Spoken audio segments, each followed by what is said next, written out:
नमस्कार, स्टॉक्स फटाफट देख रहे हैं आप। मैं हूं आपके साथ प्रशांत पांडे और मेरे साथ है मेरे सहयोगी वरुण दुबे। और बेहतरीन होते मार्केट में हर दिन के साथ अच्छे ट्रेंड्स नजर आ रहे हैं और स्टॉक्स फटाफट में फटाफट अंदाज में हम बताएंगे आपको कमाई के मौके। हमारे साथ दिग्गज एक्सपर्ट जुड़ेंगे, कुछ सेगमेंट भी आपके लिए लेकर आएंगे और इसके साथ ही अहम खबरों पर भी हमारी नजर रहेगी। लेकिन बाजार के बड़े टेक अवेज क्या है, बड़ी बातें क्या है, सबसे पहले बाजार पर निगाह डाल लेते हैं। तो निफ्टी को देखिए, इस वक्त रफ्तार में दिन के ऊपरी स्तरों पर 23,150 के पास इस वक्त निफ्टी यहां पर नजर आता हुआ करीब 250 अंकों से ज्यादा की तेजी हमें देखने को मिल रही है। बैंक निफ्टी देखिए, अब की बार 50,000 पार, जी हां 50,000 का माइलस्टोन छू चुका है बैंक निफ्टी और 300 अंकों से ज्यादा की मजबूती यहां पर बैंक निफ्टी में हमें नजर आती हुई। वैसे रफ्तार में आज आईटी शेयर हैं, लगातार पिट रहे थे।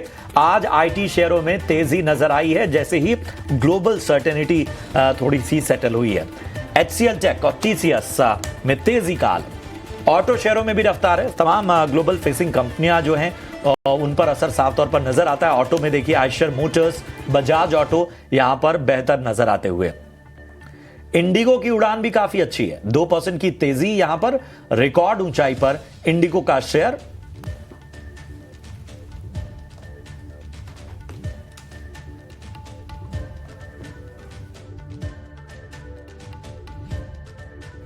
चलिए, तो बेहतरीन मोमेंटम है आज के बाजार में। लगातार 4 दिनों से अगर आप देखें तो बाजार में तेजी, यानी कि ये हफ्ता जो है वो पूरा बाजार के लिए काफी बेहतरीन रहा है। Nifty, bank Nifty, mid cap, small caps, हर जगह आपको तेजी देखने मिल रही है। आज देखिए, 2 इंपॉर्टेंट पड़ाव आज पार किए हैं बाजार ने।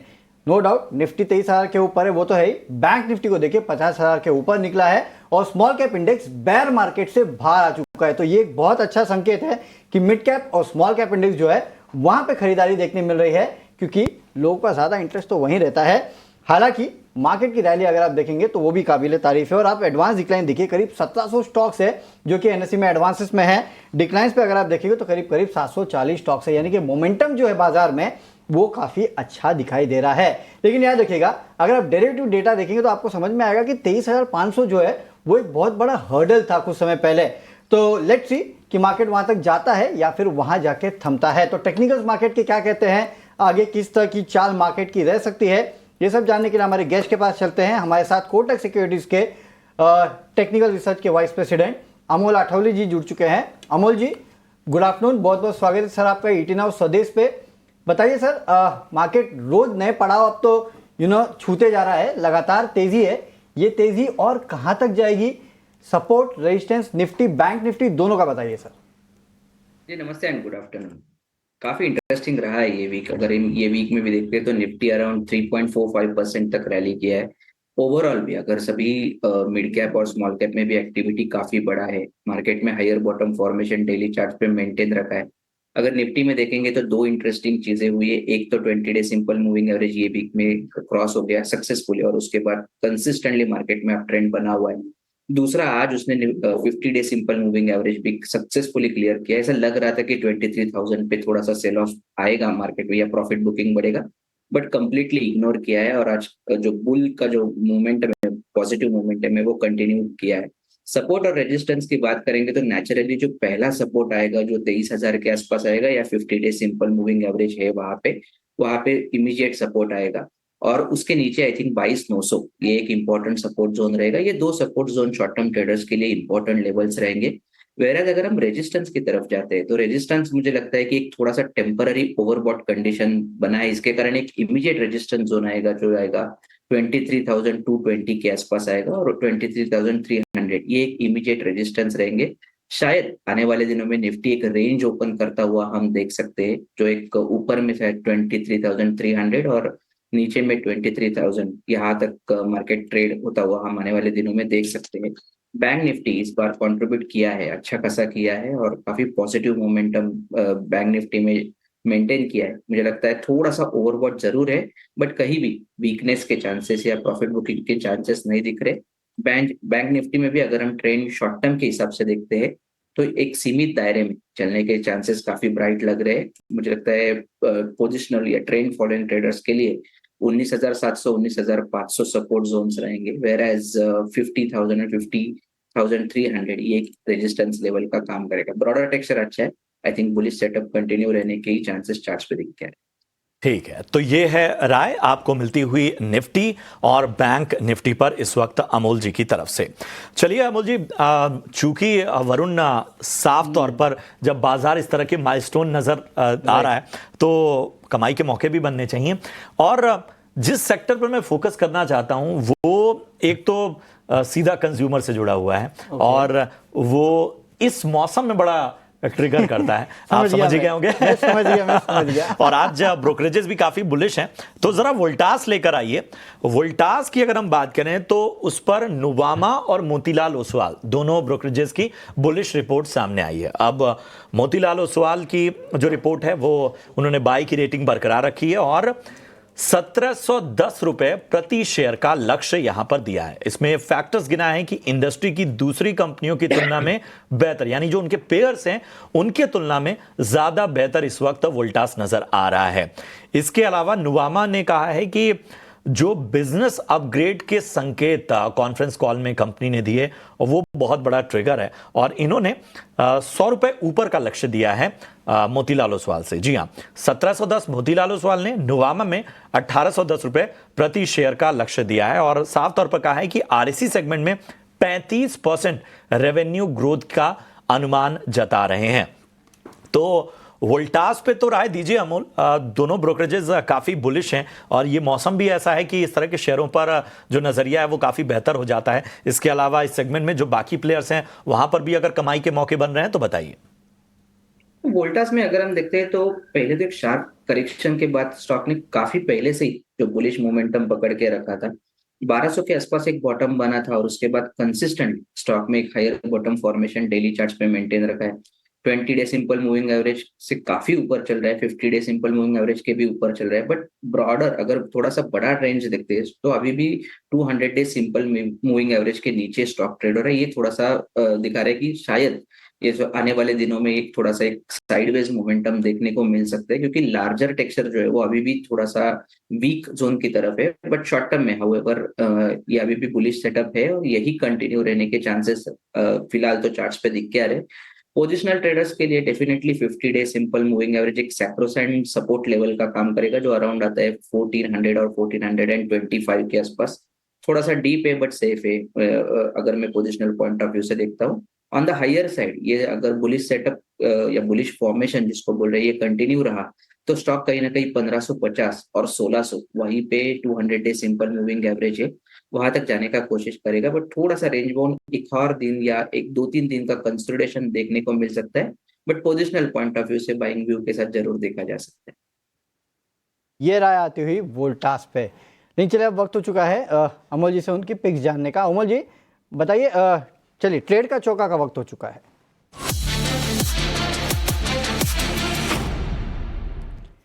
चलिए ट्रेड के चौके में अमोल जी बताइए अपने पिक्स। जियो फाइनेंस के साथ जाना चाहूंगा पोजिशनल पॉइंट ऑफ व्यू से। 233 के आसपास पिक किया था। पोजिशनली टारगेट निकल के आ रहे 250 के और स्टॉप लॉस उसका रहेगा 227 का। ओवरऑल भी अगर एक तो मार्केट में जब बाउंस बैक हुआ है स्टॉक ने कंट्रीब्यूट भी किया है, उसके बाद अगर हम डेली चार्ट्स पे देखेंगे तो higher bottom formation consistently stock ने मेंटेन करके रहेगा। 3 दिन में अगर हम देखते तो एक higher high higher low series intraday charts पे मेंटेन रखा है। पोजिशनल पॉइंट ऑफ व्यू से जरूर देखा जा सकता है। दूसरा मैं एक्सिस बैंक के साथ जाना चाहूंगा। 1055 के आसपास मैंने पिक किया था। पोजिशनली टारगेट निकल के आ रहे 1100 तक के और स्टॉप लॉस उसका रहेगा 1035 का।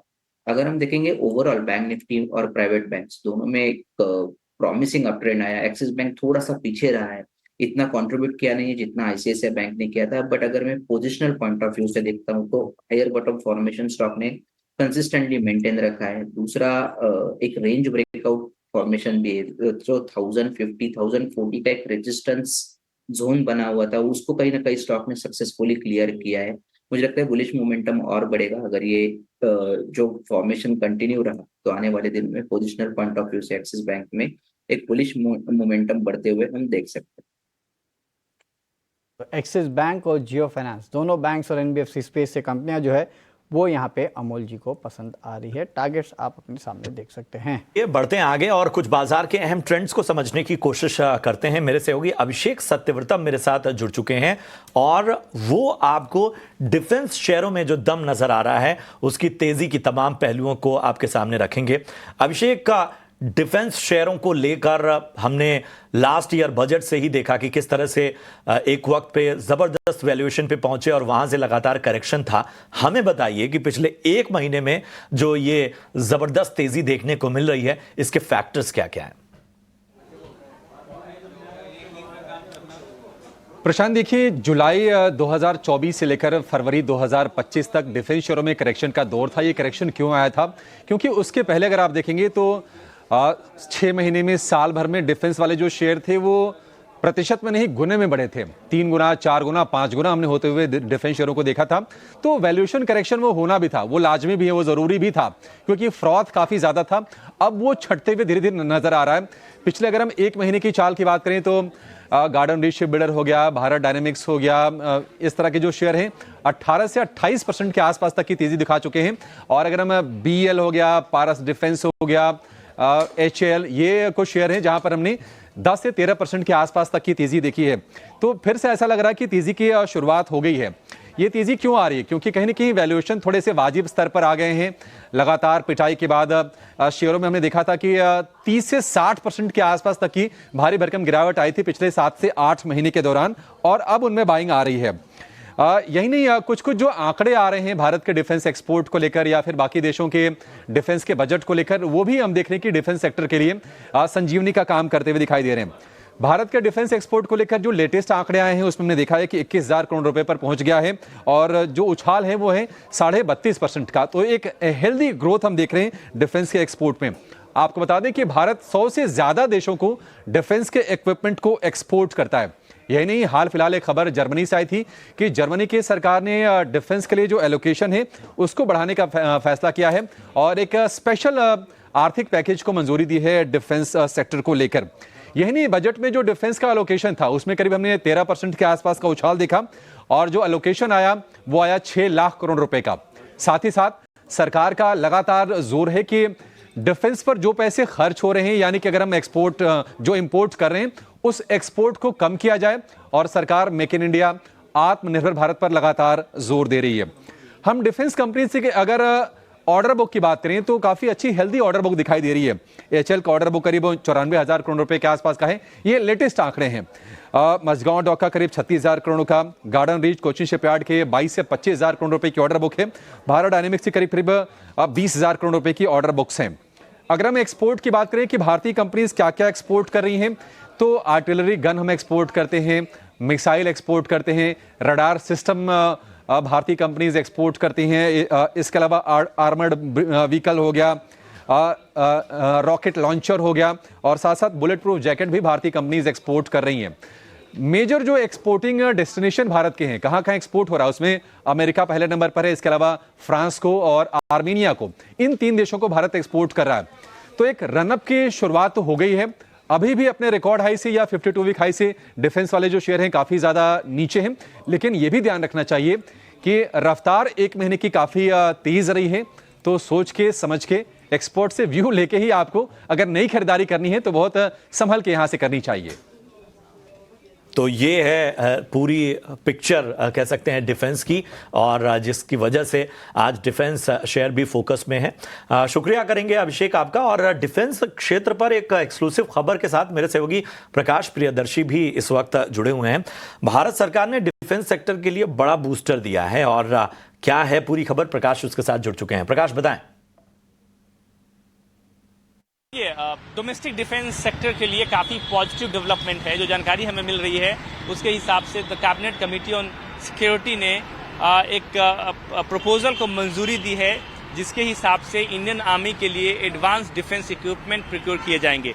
इस प्रस्ताव के हिसाब से 7,000 करोड़ रुपए की जो डील है उसको मंजूर किया गया है, जिसके जरिए इंडियन आर्मी की रिक्वायरमेंट को पूरी करने के मकसद से advance artillery gun systems procure किए जाएंगे।